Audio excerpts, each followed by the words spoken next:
E vence hoje a medida que proíbe os despejos no Brasil. Milhares de pessoas correm o risco de serem colocadas nas ruas com as remoções forçadas, caso ela não seja prorrogada. Com a situação econômica ainda ruim e a proximidade do fim do ano, a preocupação é ainda maior. Confira na reportagem de Jomiag. Quase 190 mil famílias do campo e da cidade estão ameaçadas de despejos caso uma medida do Supremo Tribunal Federal não seja prorrogada ainda nesta segunda-feira, último dia de vigência. Essa decisão judicial impede as reintegrações de posse de ocupações anteriores a março de 2020, quando foi decretada a situação de calamidade pública no país em razão da pandemia. Mas, de acordo com a campanha Despejo Zero, entre março de 2020 e setembro deste ano, quase 35.300 famílias foram despejadas.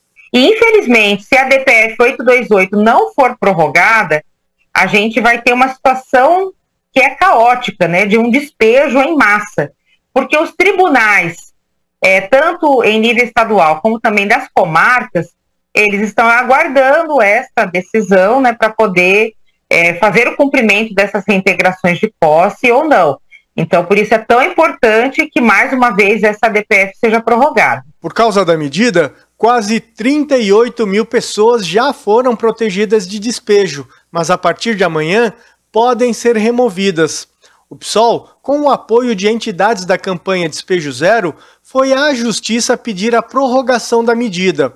O argumento é que, apesar de a pandemia estar em queda, a miséria social continua grande e a situação dessas famílias ainda é precária. Embora haja um arrefecimento da pandemia da Covid, né, a gente tem aí milhares e milhares de pessoas em situação de extrema pobreza, né, que não tem condições de pagar um aluguel, né, e sobre, né, o aumento, né, brutal, né, da população em situação de rua no nosso país, né.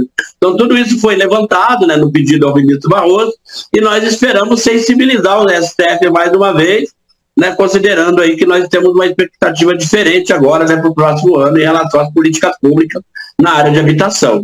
Com a eleição de Lula como novo presidente da República pelos próximos 4 anos, os movimentos por moradia e reforma agrária esperam que esses setores sejam revigorados. Ele sempre fez, né, uma crítica muito contundente em relação ao programa Casa Verde e Amarela, que na realidade é uma falácia, porque praticamente zerou aquilo que tinha no Minha Casa Minha Vida e não criou praticamente nenhuma política habitacional. É por isso que as ocupações urbanas elas cresceram tanto, porque dada a situação social no nosso país, a alta do aluguel, somada também à alta inflação no preço dos alimentos, jogou nas ruas, né, milhares de pessoas. O Lula é o melhor possível, porque o Lula já se comprometeu no programa de governo dele, a gente acompanhou também de perto, né, com a retomada dos programas de habitação no país, a retomada do diálogo com a sociedade civil organizada e com os movimentos sociais, através dos processos de conferência.